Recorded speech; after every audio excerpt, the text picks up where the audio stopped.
Business and labor groups are urging President Ferdinand Marcos Jr. to take bold action against corruption, warning that Filipino patient is wearing thin. They're calling for institutional reform, restitution of ill-gotten wealth, transparent and investigation, empowering the Independent Commission on Infrastructure, ICI, prosecution without fear or favor, Special Sandigan Bayan Division, reform national budget process. Ito po ang mga kahilingan ng businesses at saka labor group. Ano? Bago po tayo magtuloy-tuloy, huwag niyo pong kalimutang mag-like and subscribe sa aking channel for the latest update and exciting content. Ano? Ito po, ayon po sa business labor groups, urge Marcos act on corruption scandal before patient runs out. Major business labor organizations have called out the government for its slow response to the ongoing corruption scandal, urging President Marcos Jr. to take decisive action before public patient finally runs out. In a joint letter, groups including the Employers Confederation of the Philippines, ECOP, Philippine Chamber of Commerce and Industry, PCCI, Philippine Exporter Confederation, Inc., PhilExport, Federation of Free Workers, FFW, Sintro, and the Trade Union Congress of the Philippines, TUCP, denounce what they describe as the government inaction month after President Sona warning against corruption official. Instead of criminal charges, we are fed daily promises of cases soon to be filed, instead open, transparent hearing. We get closed door investigation whose direction remain unknown, the letter said. The group warned that the public trust in government continues to erode, citing a Pulse Asia survey showing 97% of Filipino believe corruption is widespread. Opo, totoo po na napakalawak na po ang corruption sa ating bansa. Napakalawak po ang sinakop niyan. Kasi nga po sa sabwatan ng mga DPWH official, congressman at senador, yung tinatawag na kickbacks. Ayan po. At po, dapat po tayo magkaisa upang mapabagsak itong mga magnanakaw sa ating gobyerno. Ano? They called on Marcos to prove that his anti-corruption drive is not just for show, but genuine pursuit to justice and reform. Alam niyo po, hindi po madali ang pag-iimbestiga. Imbestiga, ebidensya, and then yun, uh, mga tinatawag nating yun mga magpapatunay sa corruption. Mga testigo, ano po, magsasama-sama po yan. Hindi po pwedeng ilagay na lang sa isang hearing kung wala namang ebidensya o walang tinatawag na due process. Mali rin po yun dahil nga po nakalagay po sa ating konstitusyon na dapat may due process. Kahit na sila'y nagnakaw, may due process. Di ba po? Tama po yun.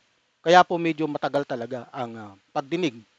Pero ginagawa po ng ICI ang lahat upang matuldukan na ang korupsyon sa ating bansa. Kaya nga po binuo ng ating Pangulo ang Independent Commission for Infrastructure na siyang hahawak dito sa napakalawak na korupsyon na to.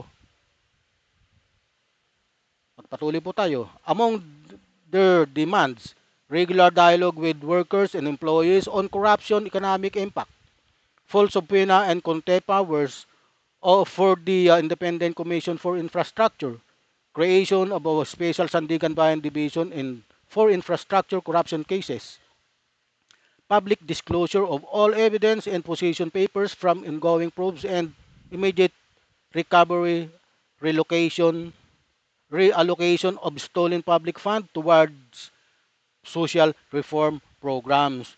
They concluded when justice is delayed and worse denied, the reckless will tempt the restless to take dangerous extra constitutional shortcuts. Ano po? Yan po ang mariing sinabi ng mga business group at saka itong mga labor group. Ano? Ah, ito po ang business group are urging President Ferdinand Marcos Jr. to take bold action against corruption, warning the Filipino patient is wearing thin.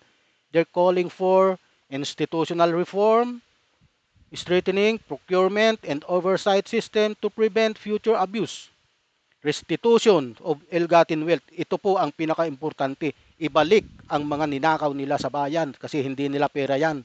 Pera ng taong bayan yan. Ano po? Pera po natin lahat yan. Lahat po ng taxpayers. Ano?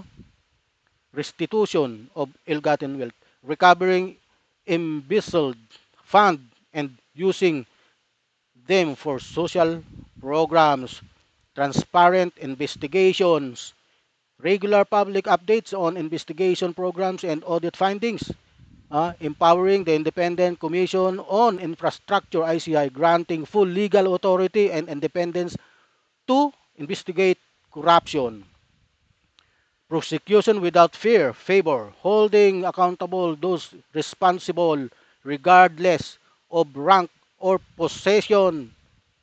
Special Sandigan Bayan Division dedicated to infrastructure corruption cases for swift and fair trials. Reform national budget process ensuring transparency and public participation. Yan po, ano? Ah, maganda po ito kasi nga nagkakaroon po tayo ng check and balance, ano?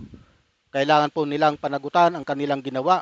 Kailangan po nilang pagbayaran ang kanilang ginawa. Kailangan nilang ibalik ang kanilang ninakaw sa gobyerno. Oh.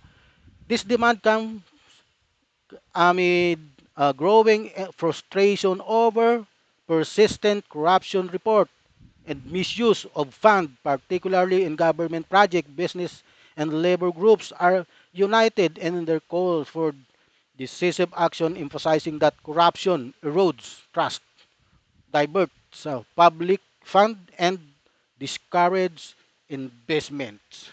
Yan po ang katotohanan. Yan po ang napakasakit na katotohanan po. Ano? Okay. Ano po ang inyong opinion? Hanggang dito na lang po ang aking vlog. Huwag niyo pong kalimutang mag-like and subscribe for more updates and exciting content. Marami pong salamat. Mabuhay po kayong lahat.